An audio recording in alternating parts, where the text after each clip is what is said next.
It took me, I don't know how long to realize that I was really in trouble here. I couldn't get up off the floor.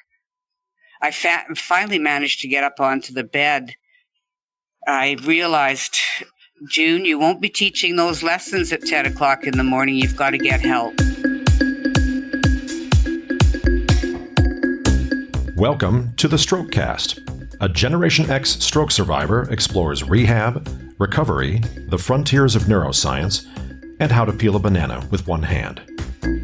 Hello, I'm Bill Monroe, and welcome to episode 179 of the Strokecast. Write your own recovery from stroke. This week's episode is brought to you by the fine folks at Modus Nova. To find out if Modus Nova can help you recover the use of a stroke-affected limb, visit strokecast.com/Modus Nova. It's one thing to have a stroke within, say, easy reach of, people who can call an ambulance for you, or where it's just going to be a short ride to the hospital. It's another thing altogether, though, when you have a stroke at a remote Canadian ski resort, and even more so when you're the caretaker of the facility. June's experience is the latter. A cavalcade of emboli, as a doctor described it, caused by high cholesterol and high blood pressure, transformed this athletic ski instructor's life. She shares her story today and tells us about the writing workshops she created for survivors and how they can help in recovery. So now, let's meet June Hawkins. So June, thanks so much for joining us on the show this week. Well, thank you so much for having me. I'm really excited to be able to have this conversation because I've loved the writing process and doing writing for pretty much my whole life. And I really like how you're being able to help other survivors with that. But let's go back to the sort of the beginning here. What was your life like in sort of that week leading up to your stroke? Well, my life was absolutely normal. I did spend my winters working at a cross-country ski resort and living there as the on-site custodian and a ski instructor. So I just packed up, moved to Nipka, which is in the heart of the Rockies on the Kootenai River. I would work all winter, 4 months.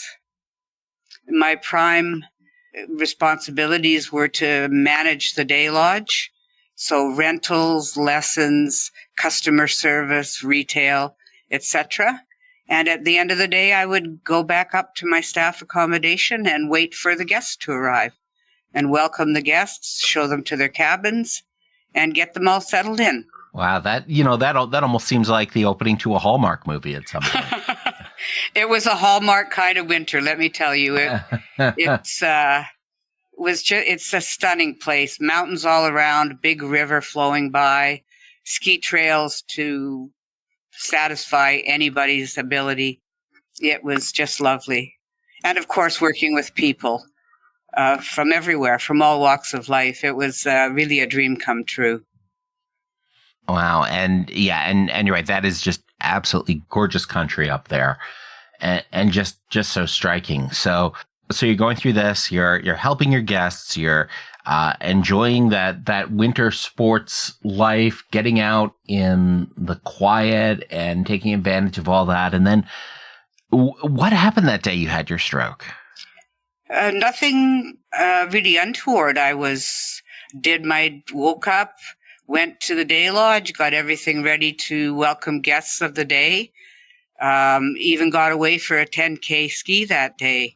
And at the end of the day, went home, cleaned up, made dinner, welcomed the straggling guests that were coming in, and got them all settled, and went to bed. Everything was normal. Wow. And let me just say, when you mentioned, squeezed in a little 10K skiing, I get tired thinking about driving 10K.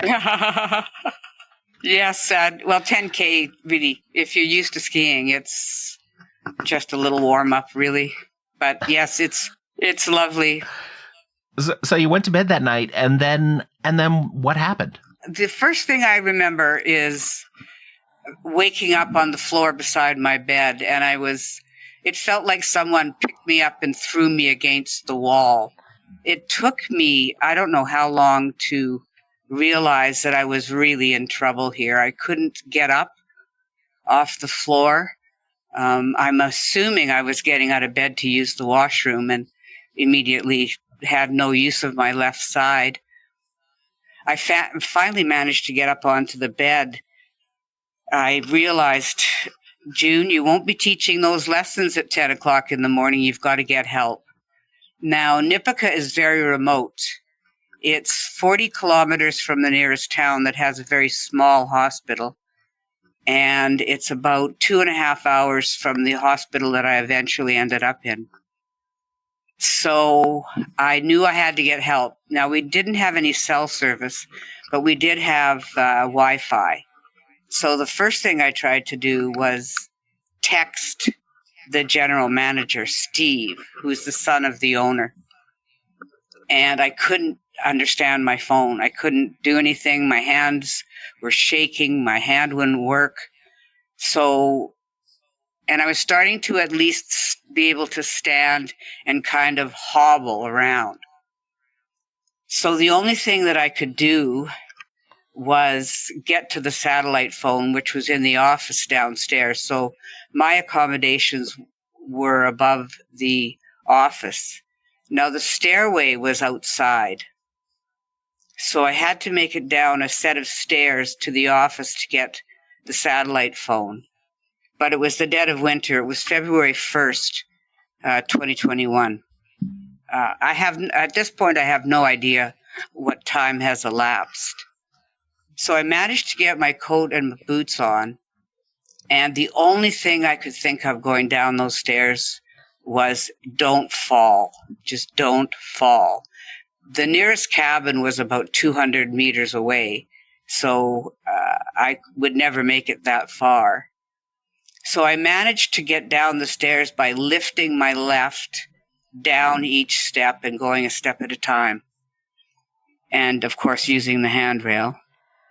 Got to the phone, and then I'm in the office with the phone. The lights are on, and I don't have my glasses. I can't see the numbers on the keypad. I had to get back up the stairs to my glasses. I know, and which I did do. It was easier going up than down, actually. And I got into my suite, got my glasses, managed to call Steve. It took me the longest while to dial because I couldn't find the 6 or the 8. They just weren't on the keypad. So I just kind of counted where I thought they would be and hit a button, thinking it was the 6 or the 8. Finally got Steve. He answered it. At this time, it's 4 a.m. All I said was, Steve, I'm in trouble. I think I'm having a stroke. And he said, we'll be right there. And I leaned back on the bed, and that's when I knew I was going to be okay. They were on their way.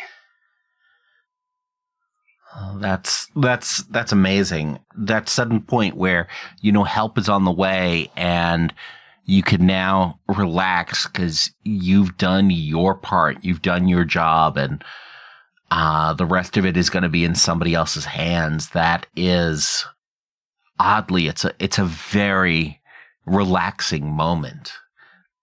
Yeah, and that's very astute of you to point that out. That's exactly what it was. I just laid back and thought, oh, thank God, I'm going to be okay. And in my mind, I never thought of, at this point, the consequence of the stroke.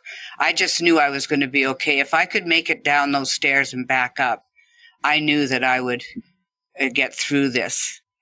Just waited. It seemed like just minutes, and they were there with an ambulance behind them.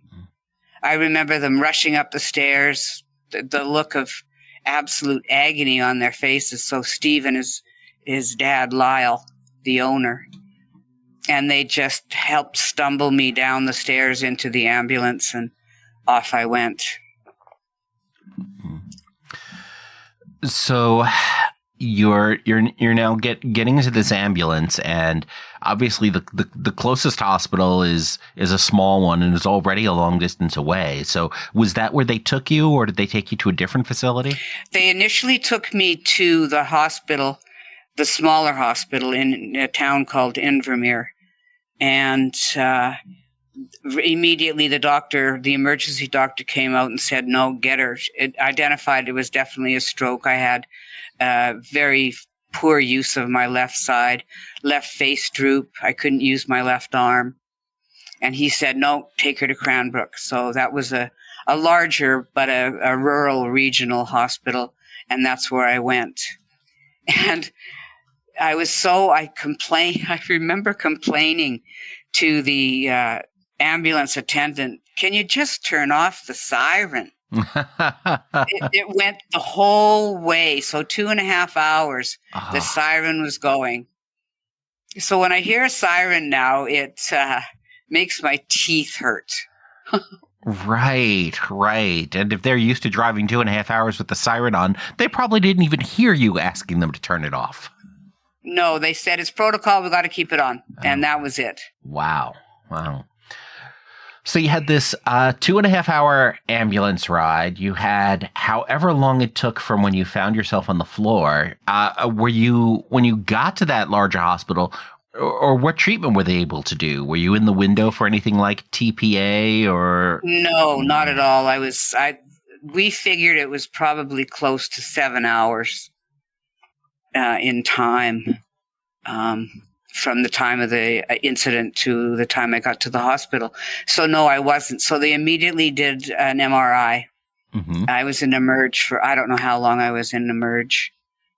Finally, when they realized, yes, indeed, it's a stroke, I waited for a bed to come available and ended up in the ward. So it was an ischemic stroke. And yes. What part of your brain was it in? It was in the mid-cerebral artery. So the emergency room doctor said the MRI showed a cavalcade of emboli. So it was numerous little clots that were thrown, and it was out of an artery, that were thrown and just kind of cascaded into my cerebral artery. And the cause of the stroke was undiagnosed high blood pressure and high cholesterol. That certainly sounds familiar. Mine was also in the right MCA, the right middle cerebral artery, feeding the basal ganglia in my case, which of course took out my left limbs due to a previous bout of high blood pressure that had been controlled for about 6 months and was fine by then, but the damage had been done. And that's why high blood pressure is such a dangerous thing, because it doesn't hurt. It doesn't hurt. And my story is very similar to yours. Mine had been controlled for about a year. But the same thing, the damage had already been done.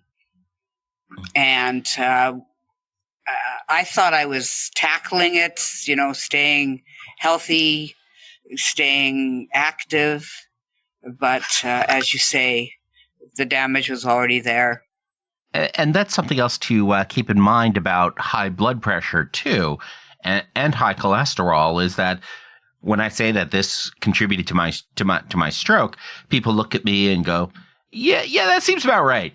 But in your case, you're athletic, you're outdoors, you're what looks to be the pinnacle of health to most people, and yet you can still be experiencing high blood pressure, high cholesterol, and these are things that need to be dealt with. Exactly. So after I had my stroke, my entire family, I come from a large family, everybody's on the blood pressure alert now. And as it turned out, 2 of my siblings ended up needing to be on blood pressure medication. So out of the ashes, some good did come. Surviving your stroke may have saved their lives. You go into the ward, and then how long are you then in the hospital? Do you go straight to an inpatient rehab, or what is that experience like? Yeah, the hospital I was in was a very small regional hospital. They did have all of the imaging technology that they needed. I got an echo, CT scan, MRI, etc., but they weren't able to do any rehab at all. So what they were trying to do was get my blood pressure down enough so I could go home and do the outpatient stuff at home in Vernon. So I was in the hospital for 10 days. I just worked so darn hard. I got a walker, probably 2 days after I was in the ward, and I could at least go cruising the hallways and get up and just start moving. But PT, OT, virtually non-existent. So then you were discharged then after that 10 days, and you went back. Did you go back to the resort? No, I went straight back home, which was about 7-hour drive. And thankfully, this was during the peak COVID time as well, so I couldn't get any visitors in. And my son rushed to the town I was in so that he could at least be there to get me things that I needed. I arrived with my necessaries only, no toothpaste, toothbrush. So he brought in like a long charger for my phone, a long cord for my phone, paper and pen. I needed to write. I had to start recording some of this stuff. And even though it was in snippets, I still started writing again.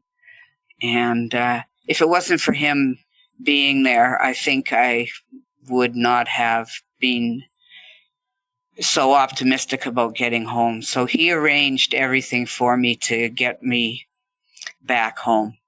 When you got back home, then what sort of deficits were you living with? I mean, you had the left side hemiparesis or hemiplegia, not able to move those limbs. Were there other challenges you were living with? No, I was really thankful that cognitively nothing was affected. My vision wasn't affected. My swallowing wasn't affected. I couldn't use my hand. I could lift my arm maybe a quarter of the way up, and I could use a walker.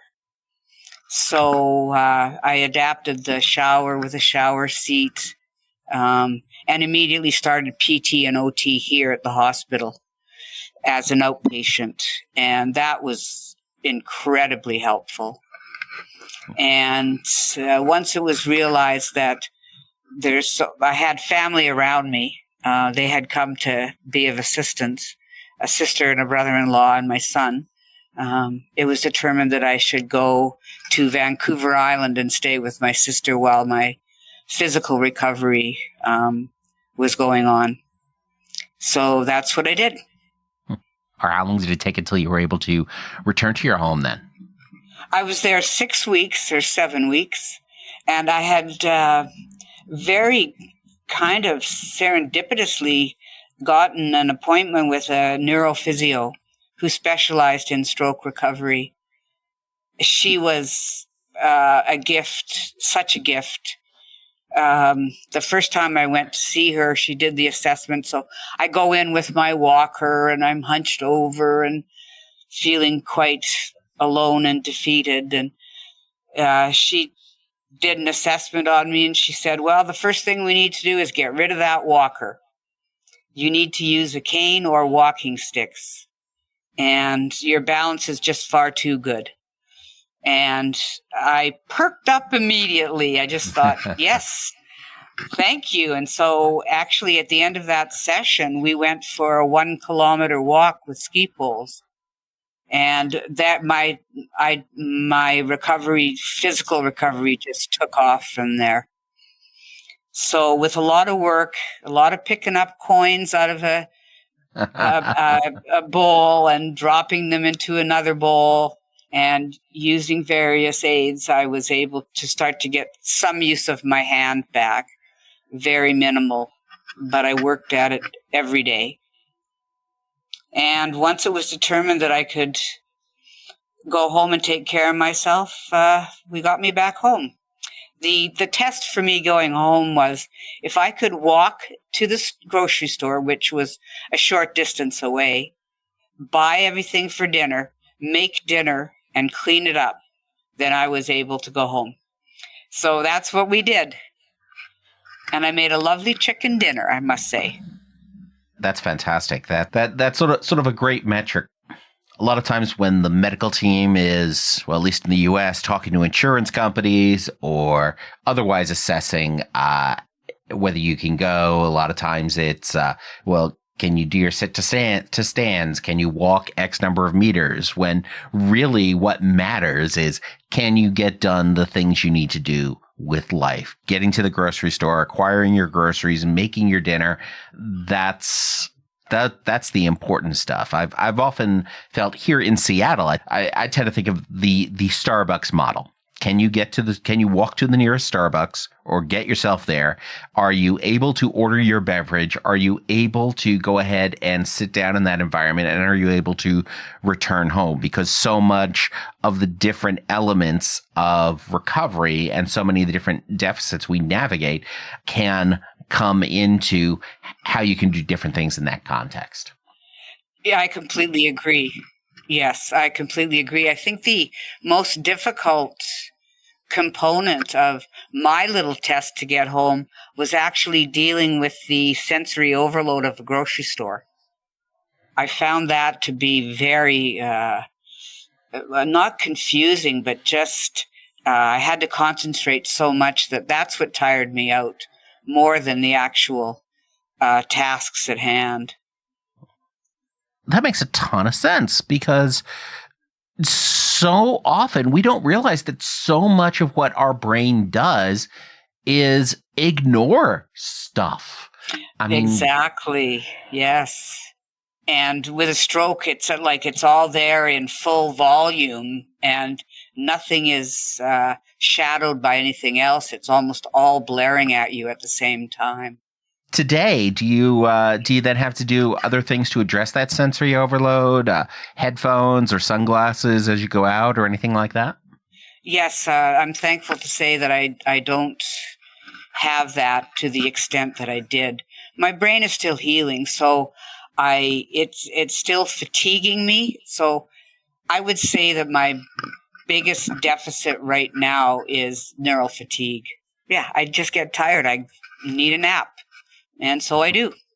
I'm the queen of napping. One of the stroke perks that are out there, naps become socially acceptable. Exactly. So do you have a favorite memory from your time in the hospital or your time in rehab? Well, I've got a couple. One is more serious than the other.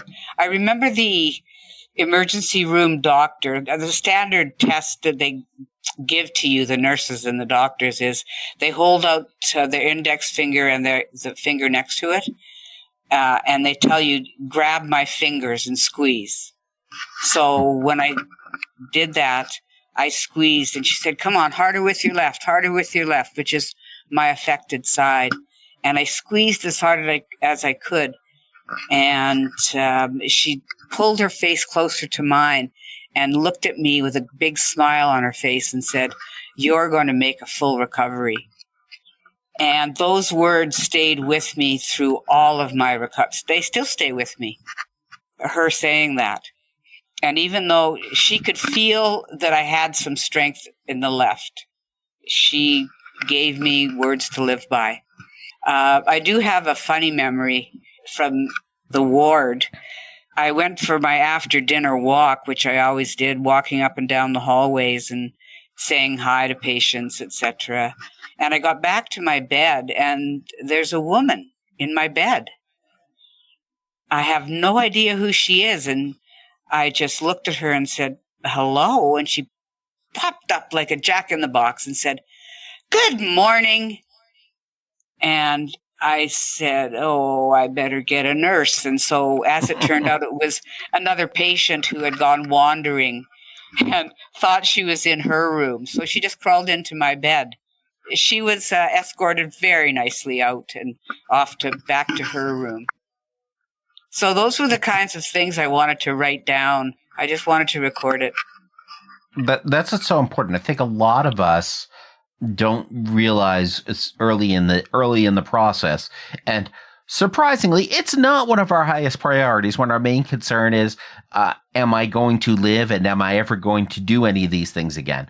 But going ahead and starting to record things, especially in the early days, whether that's writing it down, tapping it out on a phone, recording an audio message, taking lots of pictures, taking lots of video, especially in those early days, is so important for continuing recovery down the road, to be able to see how far you've come and to be able to just capture those moments, because they are going to be fleeting as the brain tries to navigate this new world. That's exactly right. And I'm really thankful that I did do that, because I never want to forget some of the difficult times, because then I would forget to be thankful for where I'm at today. And I am so thankful. And of course, one of the things that likely helped your recovery as well was that you were already very athletic. That put you in a good spot with your recovery. We're less than 2 years out now. Have you been able to get back to skiing? Yes, I have. In fact, at the end of last season, I did a 10K. So not as fast as I used to, and certainly not with the control I used to have, but I did it. So I am getting back, and my first ski of this season was I did a 5K. So yes, I'm back, and I've throughout the summer did a lot of swimming. Swimming is very good for recovery as well. So I'm not as strong as I was. I don't have the stamina that I did, but I'm doing the things I love to do. I don't need anything adapted to where I'm at today, thankfully. But we do have a very strong adaptive sports program in town here with adaptive downhill skiing, cross-country skiing, rowing, canoeing, kayaking, tennis. But thankfully I can drive, so I drive myself to the ski area, go for a ski, come home all on my own. So again, I'm just so thankful that I have that ability to do that. Yeah, that's great. And it's awesome that there is a community there as well to be able to support folks with other challenges or other deficits too. Exactly. I agree. So you went ahead and started writing down all of this stuff while it was happening and starting to capture these anecdotes. And now you're also running these writing workshops for survivors. Is writing something that has always been a part of your life, or is this more of a post-stroke connection with yourself? No, writing has always been a part of my life. It really came to more full blown. I've been in the cross-country ski world for about 40 years as a coach, as an instructor. I ran a ski school for a while. I sent an article into our national cross-country ski magazine, Ski Tracks. He accepted it and eventually asked me if I wanted to do a monthly column. And so I started writing primarily within the ski world. And that branched out after I took some courses in writing and some workshops, and just kind of kept going with it. At the time of my stroke, I was actually, and I'm still doing, a history of Nipica, which is the area that I worked in, the resort I worked at. It started out as a homestead in the 1920s, just after the World War I. And it's got a rich history to it. So I've been working on that as well, which was kind of nice because once I got my typing skills back, I was able to do a lot of the work on the book because I had the time. So a lot of the research for the book got done then. So writing is something that I just love to do and continue to. Has the stroke impacted the way that you write and the way that you organize your thoughts and research and be able to and just string words together into sentences and paragraphs and articles and books? My writing now is much more thoughtful. My life is much more thoughtful. And that's one reason why I started the writing course for stroke survivors, was to get people using their brains. Overall, my writing is much more well thought out.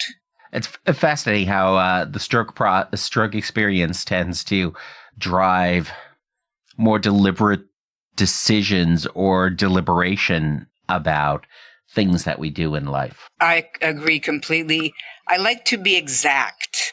So what I strive to do is get the reader to understand, to get exactly what I'm trying to say. So put it in a way that conveys what I want them to hear. So being able to do this then, and having this, obviously the athletic background helps with recovery. You're able to jump on those ski poles as soon as the physio got you walking with ski poles. But has this experience and this background in writing then, how has that impacted your stroke recovery? Being able to write about the experience was me getting my thoughts out of my head. As you know, in recovery, especially in the early days, you're there alone with your brain and your thoughts. And it goes around and around and around, and it can get into so many wormholes and whirlwinds. So for me, it was a great way to get thoughts out. Let's get them out. Let's take a look at them. There it is in the written word. That was incredibly cathartic for me to do. That's an important tool to have. I think Harry Potter fans and former Harry Potter fans would may from the universe the idea of the pensieve, where the wizards would extract thoughts that were cluttering up their brains to put them into these little vials that they could then deal with later, so that they could clear out their head from time to time to be able to focus on whatever it is they need to focus on. Because all these thoughts, they scramble and they're noisy and it's loud and it takes up space and you can't get anything. So you got to get them out of there. So I sometimes tend to think of even just free writing, just writing down anything, making extensive to-do lists or whatever. You just got to extract those things and get them out of your head, get them someplace else so you can deal with what you have to deal with at the moment. That's a super analogy. That's exactly it. Because if you don't get them, it's just easier to take a look at them and organize what's going on. There's so much to organize when you're trying to recover from such a life-changing event. And you're not keeping this process and this exercise to yourself. You've mentioned some workshops that you're doing with Lisa Barker. So tell us a little bit about these workshops that you're doing for other survivors. I'd love to. Yes. When I first started recovering, when I was on Vancouver Island, we looked for resources for me because the COVID, of course, there was nothing in person. And we eventually, through trial and error, found virtual programs online, which for me was just a real godsend to my healing. And my son astutely pointed out, after a few months of being involved in those programs, he said, your whole attitude changed. So it was like I found people that were going through the same thing. I remember many, many times early in my recovery, I just wished I could talk to somebody who'd had a stroke. I had so many questions, and I just needed to know there was somebody else who was going through the same thing. So the virtual programming was a real lifesaver. The programs here in BC are offered through After Stroke BC. The virtual programs are contracted to the March of Dimes, which is where I met Lisa. Lisa was offering a mindfulness meditation course online to do, and I grabbed at the chance to do that. and met a core group of 7 other people. And we've remained in touch for now almost 2 years. And it was one time during a kind of a lull in the action after we'd done the mindfulness course, Lisa said, well, does anyone have any ideas of what we could do next? And we came up with reading a book called, sorry, I can't think of the name right now, something about Stoicism. And we would read Stoicism meditation. So for every day, there's a quote by the Stoics. And we would discuss those once a week. After we'd done that, there was kind of a lull in the action, and I offered, why not have a writing course? So it was just kind of an off-the-cuff question, and quite a few people jumped at it. So we started a writing course, and it went so well, I started a second one, and that went so well, we just kept going. So what do you do in these writing courses? Each week there's a prompt given to the class. The classes are only 8 people. That's a full load. And so you're given a prompt as homework for the next week. And the prompt can be something very similar to describe an event in your life that's memorable to you. It could be an anniversary. It could be a Christmas. It could be a summertime with your grandparents at the beach, at the farm. Now write about it using all your senses. What did it look like? What did it taste like, feel like, smell like? The idea for me is to get them using their imaginations again, their creativity. We're not dealing with anything to do with your recovery per se, but we are. So it's something that people can do to spark their imagination and get them creating again and engage the whole brain. So you mentioned the Stoicism meditations. What exactly is Stoicism? The Stoics are the ancient philosophers, Aristotle, Marcus Aurelius, Seneca. So they're the ancient philosophers, and their philosophy is that we all have the answers within us. So look within. Be brave, look within, and approach life that way. It's hard for me to encapsulate all of it. Yeah, that's me. Can you give us the entirety of Western philosophy in the next 15 seconds? Would you like the Reader's Digest version? The author's name is Ryan Halliday, and he's written a great deal about Stoics. And there's quite a few modern-day Stoics. So, and we'll have links to that over in the show notes at strokecast.com as well. So who should think about taking advantage of these writing workshops? Anyone who's had a stroke. What happens is once we finish the homework and we meet the following week, the people are encouraged to read what they've been written. And I haven't had anybody yet who's refused to read what they've written. So not only does it give them a chance to actually write from their memory, their imagination, but to read it out to everybody. And the space is very safe and welcoming and completely non-judgmental. Anybody who wants to learn to express themselves in the written word is encouraged to take the course. And that brings us to our hack of the week. But first, let's talk about sponsor Modus Nova. If you want to get the use of a limb back after stroke, you simply have to use it as much as possible. I mean, just in regular life, one of the things I always tell folks is to, try and do something a minimum of 3 times with your affected side before you give up and go to your unaffected side. Because the point is you have to use it. You just have to. And you have to get in thousands of repetitions. And maybe you do that through daily use. Maybe you do that through exercises. Maybe it's just a slight motion. But all those motions and all those repetitions can help drive the changes in the brain that are needed to recover the use of that limb. And Modus Nova may be able to help. The Modus Hand and Modus Foot are AI-controlled, air-powered robotic exoskeletons that help you get in the thousands of repetitions that you need for stroke recovery. And on top of that, it's all while playing video games to help keep you motivated and to chase the scores and to have some fun doing it.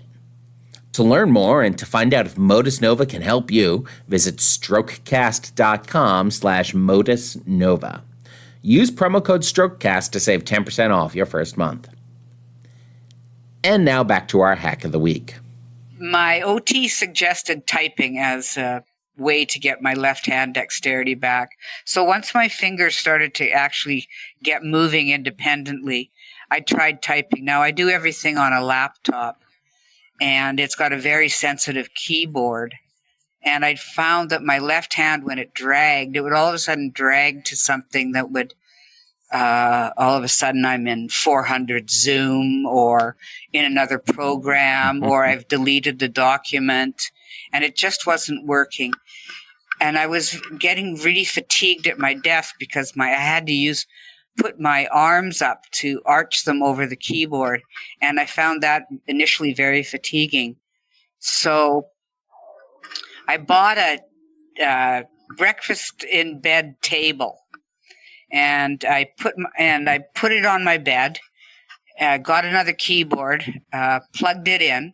So the keyboard, I got my legs under the breakfast in bed table, laptop on top, the keyboard on my lap. So my hands are down at lap level on a very less sensitive keyboard, and I started typing away. And I will never forget the day that my baby left finger actually hit the shift key without looking.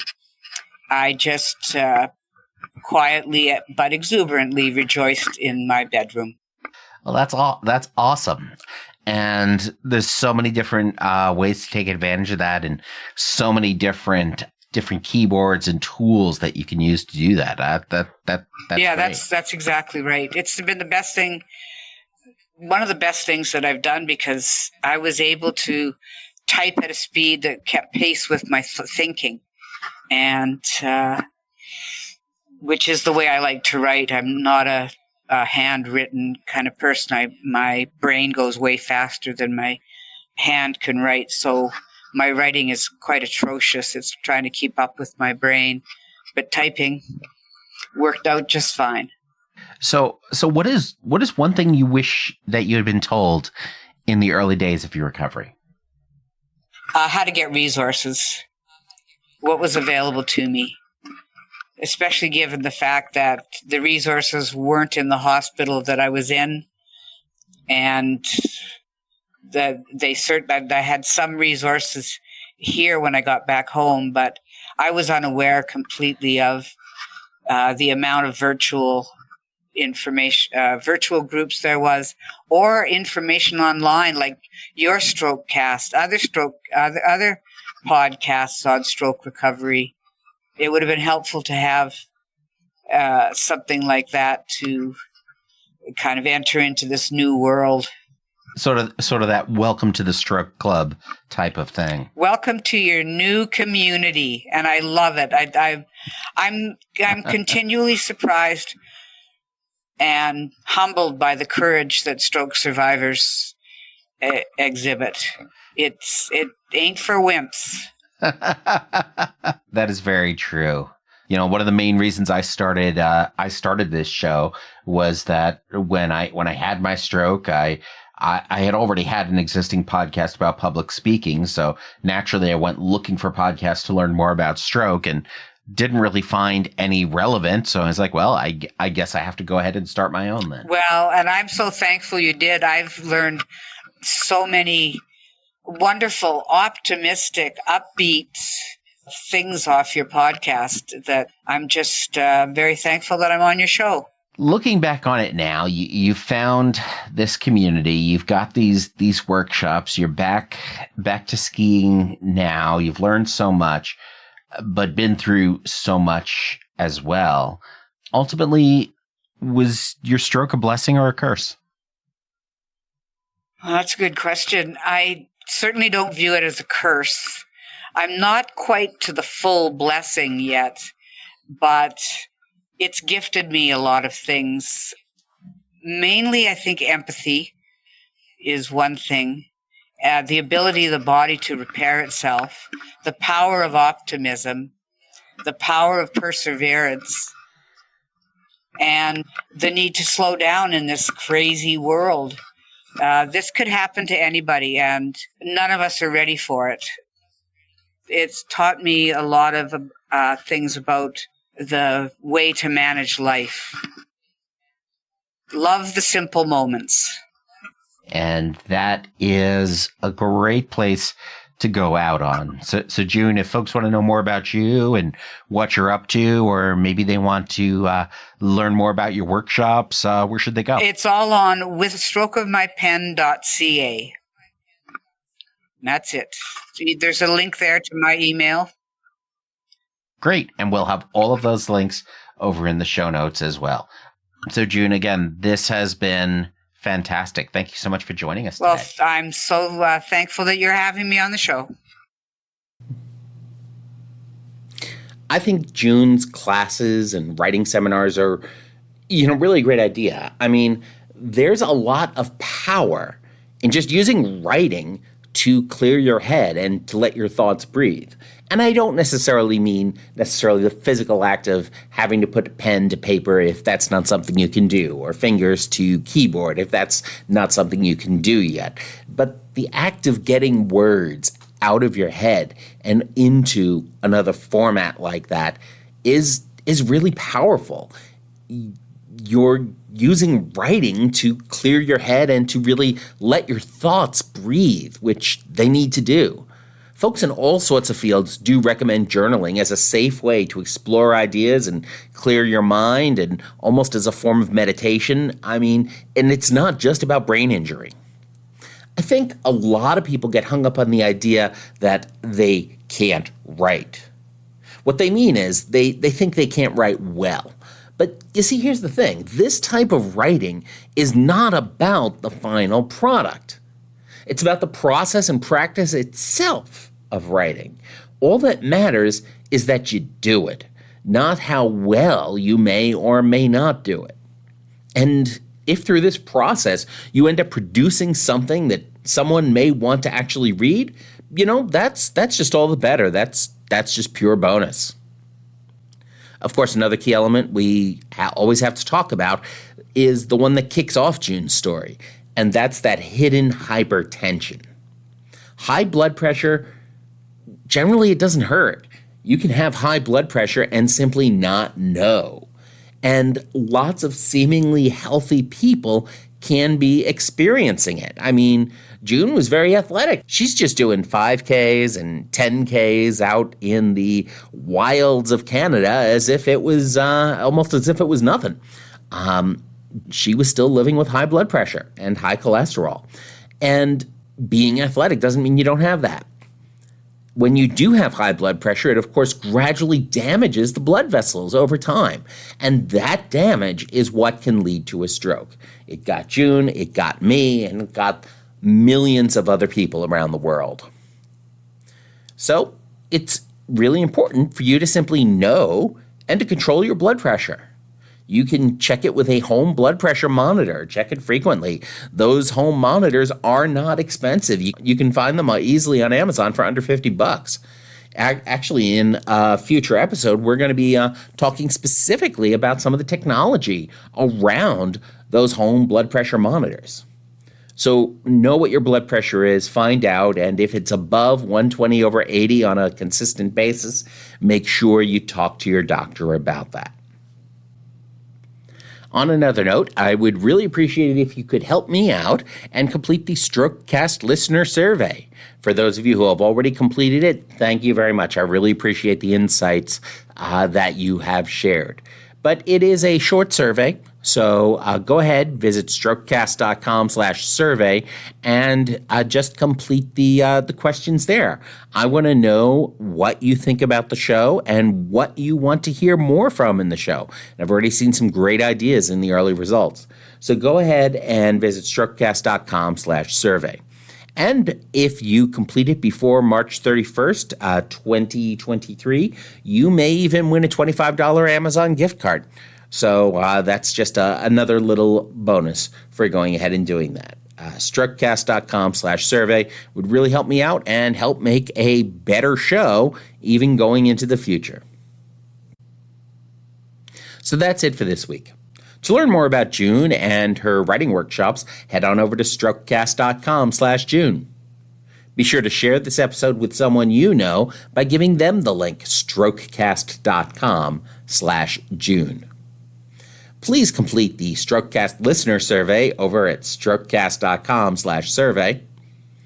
And of course, as always, don't get best, get better.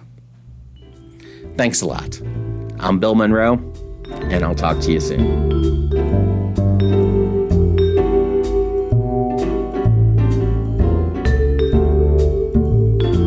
The Strokecast, Bill Monroe, and Bill's guests provide general information and entertainment, not medical advice. Please do not make any changes to your treatment plan or the execution of your treatment plan without first consulting your personal doctor or medical team. The Strokecast is a proud production of the Currently Speaking Podcast Network.